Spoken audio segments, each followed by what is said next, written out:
إن الحمد لله نحمده ونستعينه ونستغفره ونعوذ بالله من شرور أنفسنا ومن سيئات أعمالنا من يهده الله فلا مضل له ومن يضلل فلا هادي له وأشهد أن لا إله إلا الله وحده لا شريك له وأشهد أن محمدا عبده ورسوله أما بعد فإن خير الحديث كتاب الله وخير الهدي هدي محمد صلى الله عليه وسلم وشر الأمور محدثاتها وكل محدثة بدعة وكل بدعة ضلالة وكل ضلالة في النار.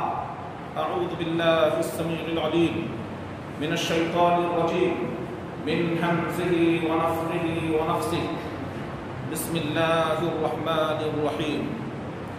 يا أيها الناس اتقوا ربكم الذي خلقكم من نفس واحدة وخلق منها زوجها وبث منهما رجالا كثيرا ونساء واتقوا الله الذي تساءلون به والأرحام إن الله كان عليكم رقيبا. يا أيها الذين آمنوا اتقوا الله حق تقاته ولا تموتن إلا وأنتم مسلمون. يا أيها الذين آمنوا اتقوا الله وقولوا قولا سديدا يصلح لكم أعمالكم ويغفر لكم ذنوبكم ومن يطع الله ورسوله فقد فاز فوزا عظيما. قال في موضع آخر: أعوذ بالله من الشيطان الرجيم بسم الله الرحمن الرحيم. حميم والكتاب المبين إنا أنزلناه في ليلة مباركة إنا كنا منذرين فيها يفرق كل أمر حكيم. تمام قسم کی تعریفات، حمد و ثنا، کبریائی اور بڑائی صرف اور صرف اس ذات کے لیے لائق و زیبا ہے جو اپنی ذات کے اعتبار سے، اپنی صفات کے اعتبار سے،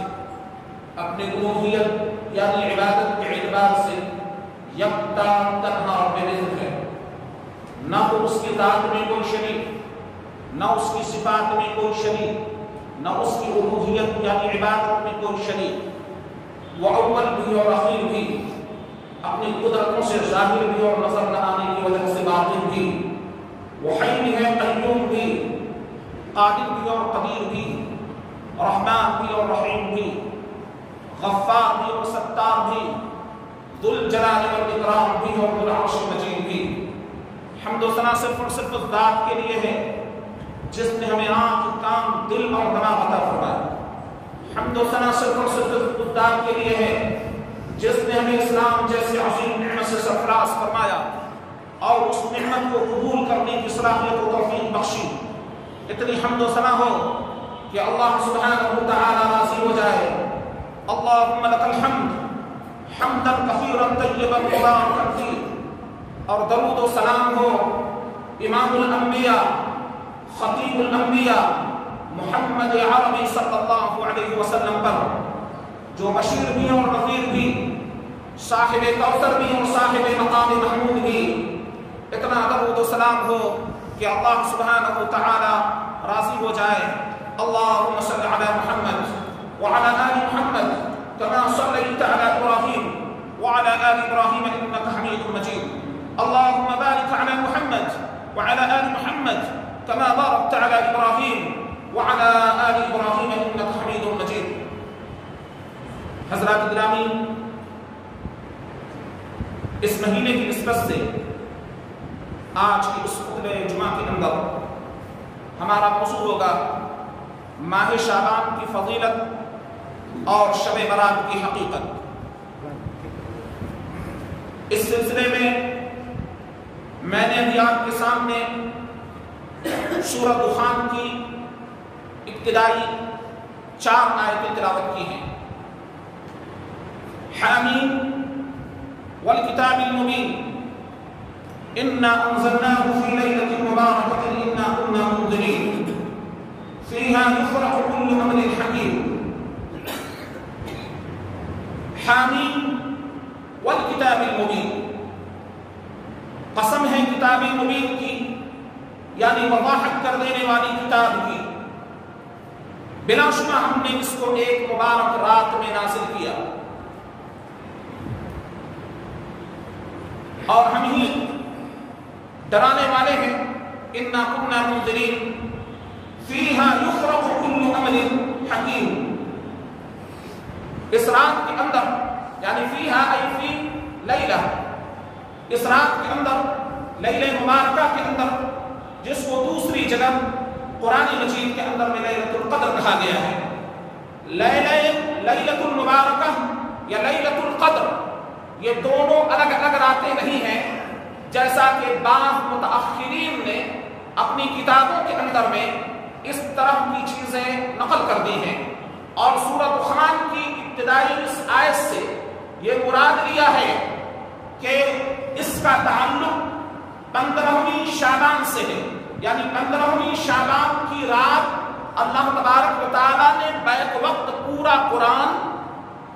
لوح محفوظ سے آسمانی دنیا کے اوپر نازل کر دیا۔ یہ متقدمین کی عبارت نہیں ہے، اور نہ صحابہ و تابعین میں سے کوئی بھی اس کا قائل اور اپنی تفسیر کی کتابوں کے اندر میں انہوں نے نقل نہیں کیا ہے، بلکہ متأخرین نے پتہ نہیں کس غرض سے لیلہ مبارکہ سے مراد یعنی لیلۃ المبارکہ سے مراد 15ویں شعبان کی رات لی ہے، جو کہ غیر صحیح ہے۔ تو تمہیدی گفتگو کے اندر میں پہلی بات تو یہ ہے کہ شعبان المعظم کی فضیلت احادیث سے ثابت ہے، لیکن 15ویں شعبان کی جو حقیقت جس کی نسبت قرآن مجید کی طرف اول بار کی جاتی ہے، انشاءاللہ خطبے کے اندر اس کی تحقیق پیش کی جائے گی۔ اور دوسری چیز کہ کوئی بھی روایت جو 15ویں شعبان کا تذکرہ جس کے اندر میں آیا ہے، کوئی بھی روایت پائے ثبوت کو نہیں پہنچتی، یعنی محدثین کے نزدیک، شارحین حدیث کے نزدیک، اسی طرح جرح و تعدیل کے اندر یعنی جو کتابیں لکھی گئی ہیں ان کے اندر میں وہ روایتیں قابل ثبوت کو نہیں پہنچتی، استدلال کے قابل نہیں ہے۔ ان تمام روایتوں کے اندر کوئی روایت تو ضعیف ہے، کوئی روایت تو منکر ہے، کوئی مردود ہے، کوئی روایت موضوع ہے، جو احادیث کی اصطلاحات سے وہ روایتیں ثابت ہوتی ہیں، جس کو تحقیق کے ساتھ میں آپ کے سامنے بیان کی جائے گی، جو خصوصی طور پر 15ویں شعبان کے تعلق سے جو بات پیش کی جاتی ہے۔ آئیے سب سے پہلے میں اپنے خطبے کا آغاز ماہ شعبان کی فضیلت سے کرنا چاہتا ہوں۔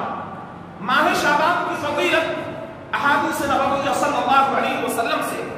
یہ ثابت ہے کہ یہ مہینہ نفلی روزہ رکھنے کا مہینہ ہے، یعنی نفلی روزہ کثرت سے کسی مہینے میں رکھا جائے تو وہ مہینہ شعبان المعظم کا مہینہ ہے، جس میں رسول اللہ صلی اللہ علیہ وسلم سے کثرت سے روزہ رکھنا ثابت ہے۔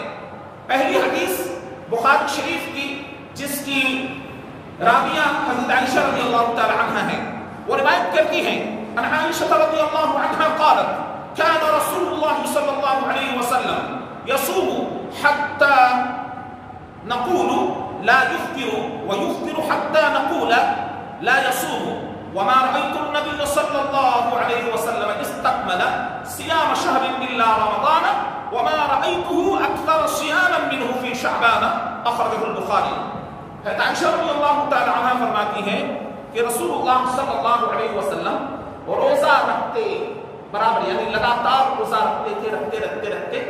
یہاں تک کہ ہم لوگ یہ کہتے کہ آپ کبھی افطار نہیں کریں گے، یعنی کبھی لگتا ہے کہ آپ روزہ رکھنا نہیں چھوڑیں گے، پھر آپ صلی اللہ علیہ وسلم افطار کرتے یعنی روزہ نہیں رکھتے، یہاں تک کہ ہم لوگ کہتے کہ اب آپ صلی اللہ علیہ وسلم روزہ نہیں رکھتے، یعنی یہ عام عادات رسول اللہ صلی اللہ علیہ وسلم کے بیان کرتی ہیں عائشہ رضی اللہ تعالی عنہ کہ کبھی کبھار کسی مہینے میں ایسا ہوتا ہے کہ آپ روزہ رکھ رہے ہیں، ایسا محسوس ہوتا ہے کہ روزہ اب نہیں ترک کریں گے، اور پھر افطار کرتے ایسا لگتا کہ اب آپ روزہ نہیں رکھتے۔ یہ عام حالات میں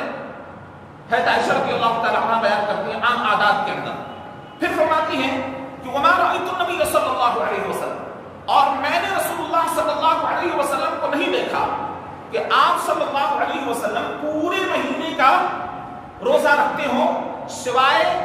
رمضان المبارک کے، یعنی رمضان المبارک کے اندر تو پورے مہینے کا روزہ رکھنا ہے، تو آپ صلی اللہ علیہ وسلم رمضان المبارک کے علاوہ کسی اور مہینے کے اندر میں پورے مہینے کا روزہ آپ صلی اللہ علیہ وسلم نہیں رکھتے۔ اور فرماتی ہیں کہ وما رأيته اکثر صیاما منه فی شعبان، اور میں نے ان کو نہیں دیکھا، یعنی آپ صلی اللہ علیہ وسلم کو نہیں دیکھا کہ آپ شعبان سے زیادہ کسی مہینے کے اندر میں نفلی روزہ رکھتے ہیں۔ شعبان سے زیادہ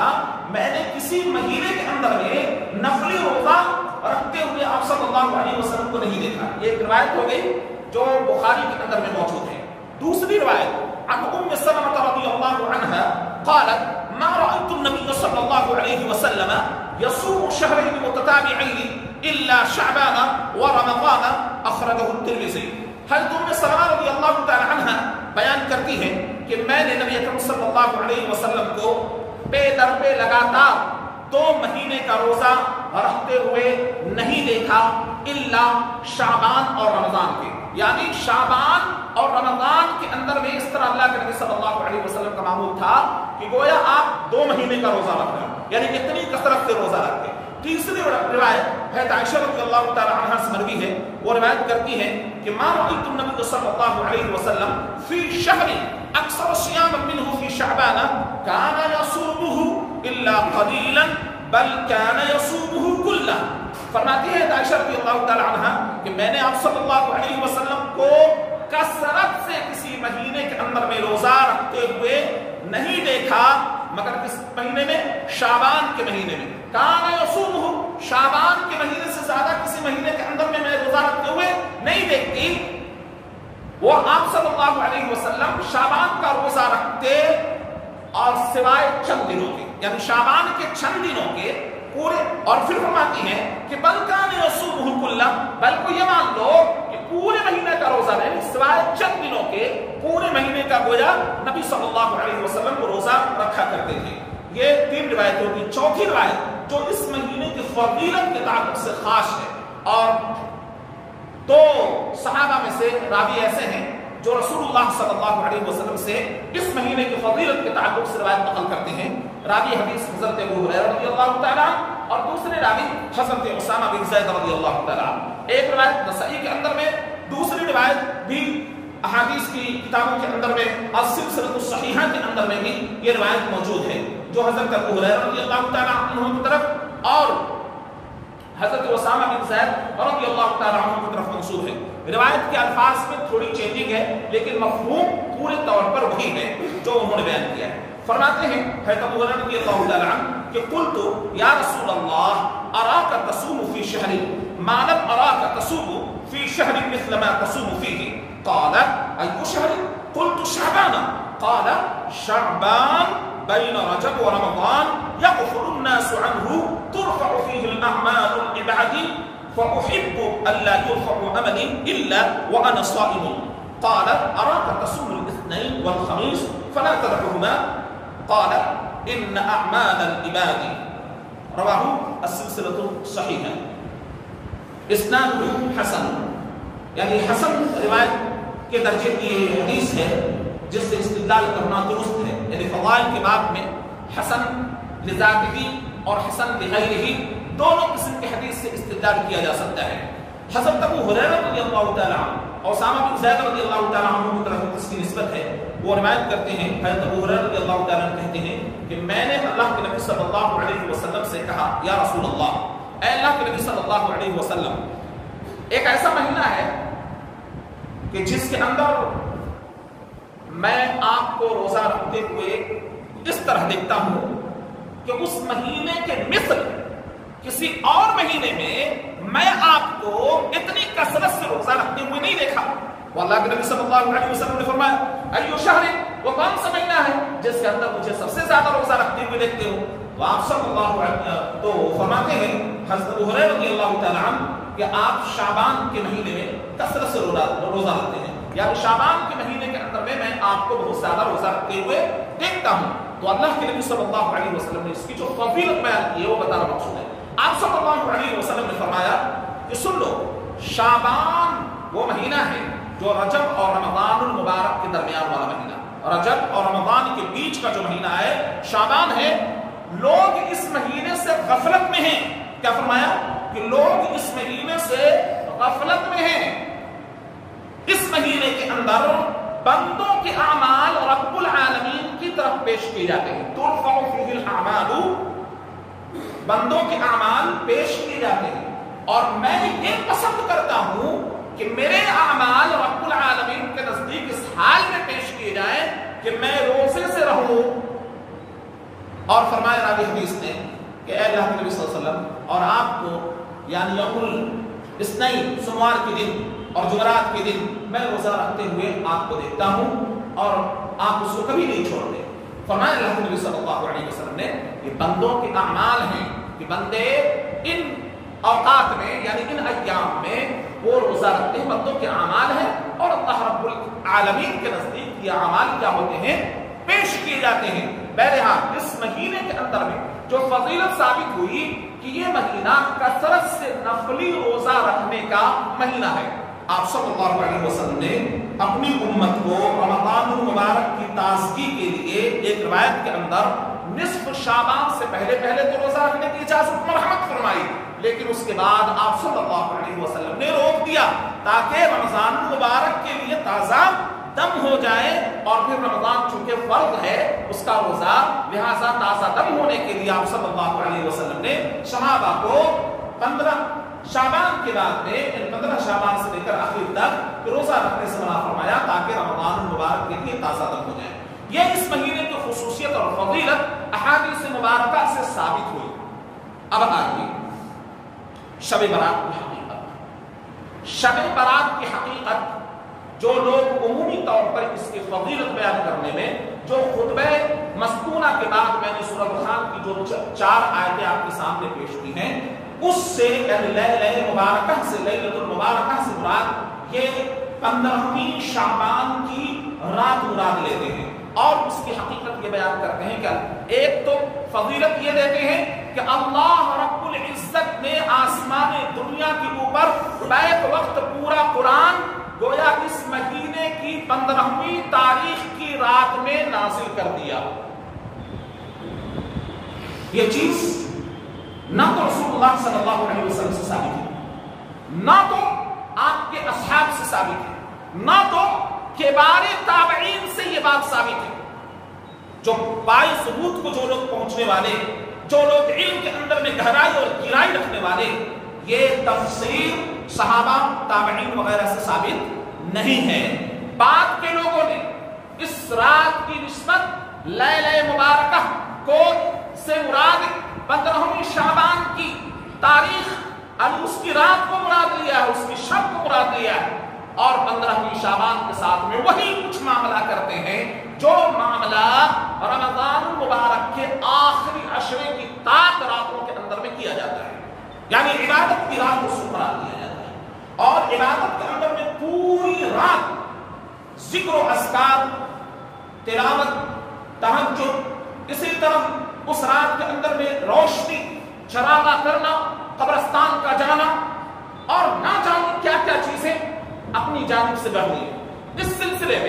میں ایک حدیث بخاری اور مسلم کی پیش کرنا چاہتا ہوں۔ راوی حدیث کی راویہ ہے عائشہ رضی اللہ تعالی عنہا ہے، فرماتی ہیں کہ اللہ کے نبی صلی اللہ علیہ وسلم نے فرمایا کہ من احدث فی امرنا ھذا ما لیس منہ فہو رد۔ دوسری روایت من عمل عملا لیس علیہ امرنا فہو رد، کہ اللہ کے نبی صلی اللہ علیہ وسلم نے فرمایا کہ جس کسی شخص نے ہمارے اس شریعت کے اندر، ہماری اس دین کے اندر جس کی تکمیل اللہ رب العزت نے کر دی ہے، اس کے اندر فی امرنا ای فی دیننا، ہماری اس دین کے اندر میں کوئی نئی بات کر لے، وہ عمل بھی مردود، اور ایسا شخص کرنے والا اللہ کی رحمت سے دور، وہ مردود ہے، اس کا عمل بھی مردود اور وہ شخص بھی مردود، یعنی اللہ کی رحمت سے دور۔ دوسری روایت کہ کسی نے کوئی عمل کیا اور اس عمل کے اوپر ہمارا حکم موجود نہیں ہے تو وہ عمل قابل رد ہے، اس عمل کو ایکسپٹ نہیں کیا جائے گا، اس عمل کو اسلام کے اندر میں جگہ نہیں دی جائے گی۔ لہذا 15ویں شعبان سے اس آیت کا کوئی تعلق نہیں ہے، اور اس ضمن میں رسول اللہ صلی اللہ علیہ وسلم سے کوئی صحیح روایت موجود نہیں ہے، صحابہ اور بڑے تابعین اس کے قائل نہیں ہے کہ لیلۃ المبارکہ سے مراد شب برات ہو، لیلۃ المبارکہ سے مراد شب برات ہو، اس کی کوئی حقیقت نہیں ہے، یہ بعد کی باتیں ہیں جس کو گڑھ کر اس کی طرف پیش کی گئی۔ قرآن مجید کے اندر میں خود اس کی تشریح موجود ہے۔ اللہ تبارک و تعالیٰ فرماتا ہے اعوذ باللہ من الشیطان الرجیم انا انزلناه فی لیلۃ القدر، بلا شبہ ہم نے اس قرآن کو لیلۃ القدر میں نازل کیا، جو لیلۃ القدر مبارک رات ہے، جس کو سورۃ دخان کے اندر میں مبارک رات قرار دیا گیا ہے۔ صحابہ و تابعین سے تفسیر بن گئی۔ دوسری چیز کہ لیلۃ مبارکہ کس مہینے کے اندر میں ہوتا ہے؟ بعض نے اپنی کتاب کے اندر ایسی حیرت انگیز بات لکھ دی ہے کہ شب قدر پورے مہینے کے اندر میں گھومتا رہتا ہے، اور اس سال جس سال اللہ تبارک و تعالیٰ کو آسمان دنیا کے اوپر قرآن نازل کرنا تھا تو اس سال وہ شب قدر 15ویں شعبان ہوا ہے۔ یہ عجیب و غریب بات ہے، یہ گپ ہے جو اپنی کتابوں کے اندر میں جن لوگوں نے لکھا ہے، یہ گپ ہے، اس کا کوئی نہ سر ہے نہ پیر ہے۔ اللہ کے نبی صلی اللہ علیہ وسلم نے شب قدر کو رمضان المبارک کی تاک راتوں کے اندر تلاش کرنے کا حکم دیا۔ اس سے یہ بات ٹکرا رہی کہ نہیں ٹکرا رہی؟ تو کسی کے اپنی منمانی نبی کی بات سے ٹکرا جائے تو کس کو ترجیح دیں گے؟ نبی کی بات کو ہر حال میں ترجیح حاصل ہوگی، اور جن لوگوں نے ایسی بات کہی جو حدیث رسول کے مخالف ہے، اس کی بات کو کیا کر دیا جائے گا؟ ترک کر دیا جائے گا، دیوار پر مار دیا جائے گا، چھوڑ دیا جائے گا، اس کے اوپر کان بھی نہیں دھرا جائے گا، چونکہ یہ امر رسول اللہ صلی اللہ علیہ وسلم سے ثابت نہیں ہے۔ لہذا یہ جاننا کہ کس مہینے کے اندر میں اللہ نے نازل کیا، اس کو بھی اللہ نے مہینے کے اعتبار سے واضح کر دیا۔ اعوذ باللہ من الشیطان الرجیم شہر رمضان الذی انزل فیہ القرآن، ہم نے قرآن کو رمضان کے مہینے میں نازل کیا، اور رمضان المبارک کے مہینے کی کون سی رات کو نازل کیا؟ تو قدر والی رات میں نازل کیا۔ اب قدر والی رات کو کون سی کب آتا؟ پورے ماہ رمضان کے اندر میں۔ تو آپ صلی اللہ علیہ وسلم نے فرمایا کہ اس کی تعین اللہ تبارک و تعالی نے تاریخی اعتبار سے نہیں فرمائی، لیکن وہ کس طرح کہ رمضان المبارک کے آخری شب کے اندر اس شب کو تلاش کرنا، آخری تاک راتوں کے اندر میں اس کو تلاش کرنا، یعنی 5 راتیں رسول اللہ صلی اللہ علیہ وسلم نے عملی طور پر ان 5 راتوں کے اندر میں خود بھی آپ صلی اللہ علیہ وسلم جگتے، بلکہ یہ ہے کہ 10 رات کے اندر میں اللہ کے نبی صلی اللہ علیہ وسلم اہتمام کرتے، اور اس طرح کمر کثرت آخری عشرے کے اندر میں، اور خود بھی جگتے، احیا لیلہ، خود بھی رات کو زندہ کرتے، رات کو جگ کر گزارتے، اور اپنے اہل و عیال کو بھی جگاتے۔ یہ فضیلت 15ویں شعبان کی رات کو حاصل نہیں ہے، نہ کسی روایت کے اندر میں، نہ قرآن مجید کی کسی آیت سے اس کی تصدیق ہوتی ہے۔ اب آئیے 15ویں شعبان کے تعلق سے ایک اور عمل کا تذکرہ کیا جاتا ہے۔ اگر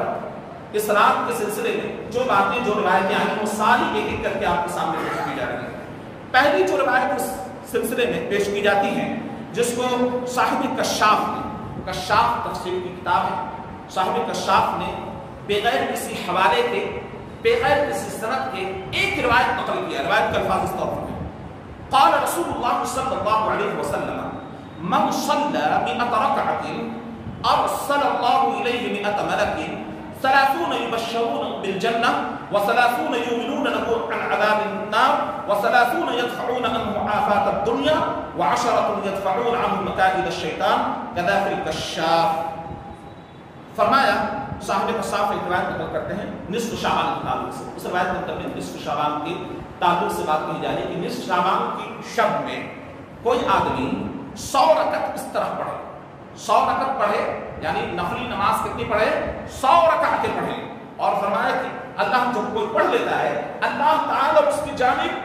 30 فرشتوں بھیجتا ہے. اللہ تبارک و تعالیٰ اس کی جانب 100 ملک 100 فرشتوں کو اس کی طرف بھیجتا ہے. جب کتنی رکعت پڑھے 100 رکعت 100 رکعت کو پڑھے تو اللہ تبارک و تعالیٰ اس کی جانب کتنے فرشتوں کو بھیجتا ہے 100 فرشتوں کو بھیجتا ہے. 30 فرشتے دیکھیں بٹوارا ہو رہا ہے اس کے اندر میں 30 فرشتے یبشرونہ بالجنہ اس کو جنت کی بشارت دیں گے اور کہتے ہیں 30 فرشتے اس کو جہنم کی عذاب سے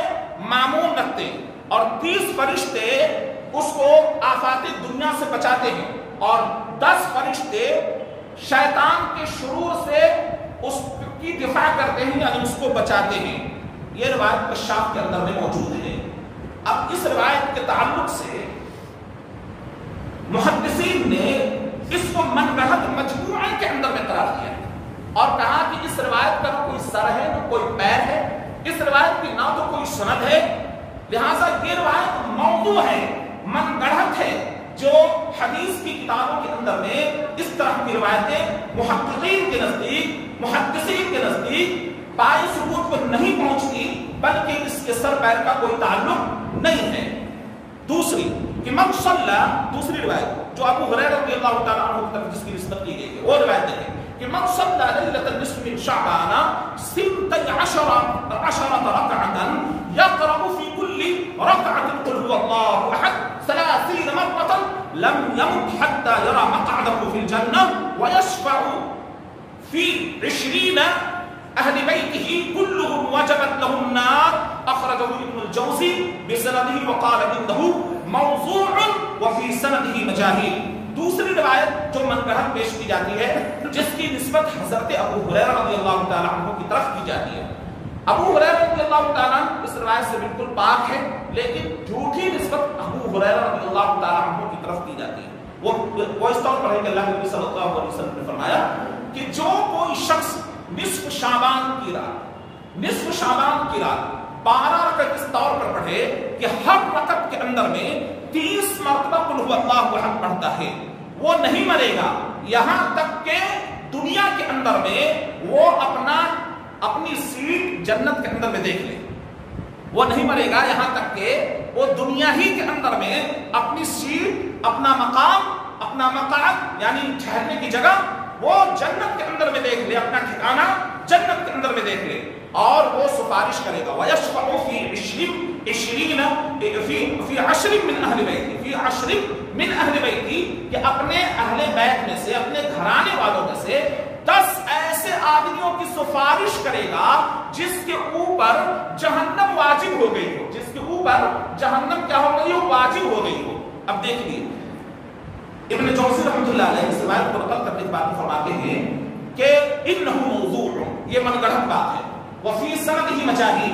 اس کی سند کے اندر میں جو راوی پیش کیے گئے وہ تمام روات جتنے بھی راوی ہیں جب تمام روات یہ سب کے سب کسی کا عطا پتہ نہیں ہے, سب مجاہیل ہیں. وَأَخْرَجَهُ السُّيُوطِي اور امام السیوطی رحمۃ اللہ علیہ نے اس کی تخریج کی, ابن عراق نے اس کی تخریج کی اور ابن حجر نے اس کی تخریج کی اور اس کو موضوع روایت کے مجموعوں کے اندر میں رکھا یعنی من گڑھت روایتوں کا مجموعہ جس سے لوگ سمجھ لیں کہ اس طرح کی روایتیں لوگ بیان کرتے ہیں, اس سے ہوشیار رہیں. اور محدثین نے محققین نے تحقیق اس طور پر پیش کی تاکہ لوگ ایسی روایتوں کے اوپر عمل کرنے سے بچ جائیں. اس لیے نہیں پیش کی کہ ایسی روایتوں کے اوپر عمل کیا جائے بلکہ مخالفت سے بچا جائے اور کوئی بھی شخص اگر بیان کرنا شروع کر دے تو اس سے کہا جائے کہ تم یہ روایت جو بیان کر رہے ہو احادیث کے اندر میں اس کا کوئی تذکرہ موجود نہیں ہے. اگر تذکرہ بھی موجود ہے تو اس کا حکم بھی وہاں موجود ہے. اور پھر اسی طریقے سے شب کی تو بات ہو گئی کہ شب کے اندر میں یہ نمازیں اس طرح کی چیزیں جو گڑھی گئی حدیث کی کتابوں کے اندر میں اس کو بیان کیا گیا اور بغیر کسی سند کے بیان کیا گیا. ائمہ محدثین نے اس کی وضاحت فرما دی کہ ایسی روایتوں سے کیا رہنا ہے, ہوشیار رہنا ہے ایسی منگڑھت مجموعوں کی روایتوں سے. روزہ رکھنے کے سلسلے میں 15 شعبان کے دن کا روزہ مقید کرنا قید کرنا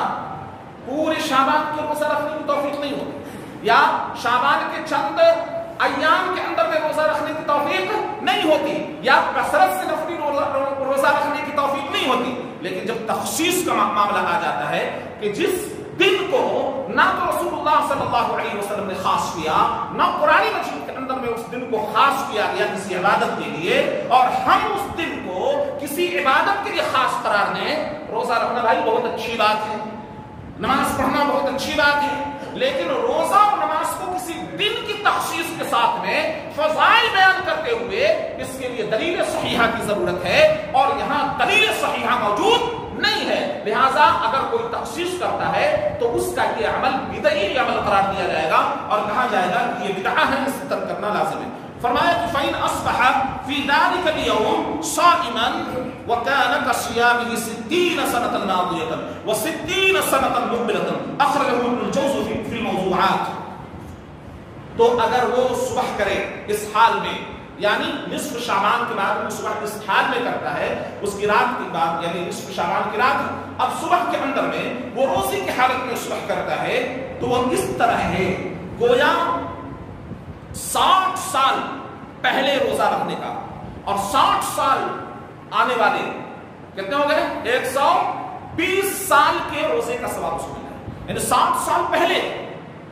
ماضی کے اندر میں اور 60 سال مستقبل کے اندر میں روزہ رکھنے کا ثواب اس کو ملتا ہے۔ یعنی گویا وہ اس طرح ہے کہ 60 سال اس نے پہلے روزہ رکھا ہو، اور گویا وہ اس طرح ہے کہ 60 سال بعد میں روزہ رکھا ہو۔ اب بتائیے کہ اس طرح کی روایتیں بیان کی جاتی ہیں، اس کو ابن جوزی رحمۃ اللہ علیہ نے موضوع روایتوں کے مجموعے کے اندر میں جگہ دی ہے اور اس کو منقطع روایتوں میں قرار دیا ہے۔ بہرحال محققین کے نزدیک خلاصہ کلام یہ ہے کہ ان روایتوں کی کوئی حقیقت نہیں ہے، لہذا عبادت کے تعلق سے اس رات کے اندر میں تخصیص کرنا اور یہ بیان کرنا کہ صحابہ و تابعین سے اس روایت کے اندر میں جگنے کا اہتمام کیا کرتے تھے یا 15ویں شعبان کے دن خصوصی طور پر روزے کا اہتمام کیا کرتے تھے، تو یہ چیز ثابت نہیں۔ ہاں اگر کوئی آدمی بروز پیر کو روزہ رکھنے کا عادی ہے اور 15ویں شعبان آ گیا تو روزہ رکھ سکتا ہے، یہ اس لیے نہیں رکھ رہا ہے کہ 15ویں شعبان کے اندر تخصیص کر رہے ہیں، وہ سوموار کی وجہ سے روزہ رکھ رہا ہے، ٹھیک ہے۔ اسی طرح 15ویں شعبان جمعرات کے دن آ گیا اور جمعرات کے دن وہ روزہ رکھنے کا عادی ہے، تو ہم صرف اس لیے نہیں چھوڑیں گے کہ بھائی ہم تو رکھتے چلے آ رہے پہلے سے، تو یوم الخمیس کا روزہ وہ رکھ رہا ہے نہ کہ 15ویں شعبان کا روزہ رکھ رہا ہے۔ اسی طریقے سے شعبان کے چند دنوں کا روزہ رکھ رہا ہے بغیر کسی تخصیص کے۔ کوئی آدمی اگر روزہ رکھ لیتا ہے، یعنی اس کے بعد میں اللہ کے نبی صلی اللہ علیہ وسلم نے منع فرمایا اور ہم نے رکھتے رکھتے رکھتے جب شعبان تک ہم پہنچ گئے، تو کوئی اوپر سے روزہ رکھتا چلا رہا ہے اور وہ نصف شعبان کی 15ویں تاریخ کو روزہ رکھنا منع نہیں ہے 15ویں شعبان کو، لیکن تخصیص منع ہے کہ کسی اور دن نہیں رکھیں گے اور اس دن رکھیں گے جو اس نعمت کے حامل ہوں گے، اس ثواب کے ہم حامل ہوں گے جو حدیث کے اندر میں نعوذ باللہ بیان کیا گیا ہے، منقطع روایتوں کے اندر میں بیان کیا گیا ہے، تو یہ عمل اس کا درست نہیں ہوگا، یہ عمل بدعی عمل قرار دیا جائے گا، اور بدعت کی تعریف اس سے پہلے کے خطبوں کے اندر میں بیان کیا جاتا ہے۔ اب آئیے، چونکہ وقت بہت کم ہے، اس مہینے کے اندر میں دوسری جو چیز ہوتی ہے وہ حلوہ خوری، حلوہ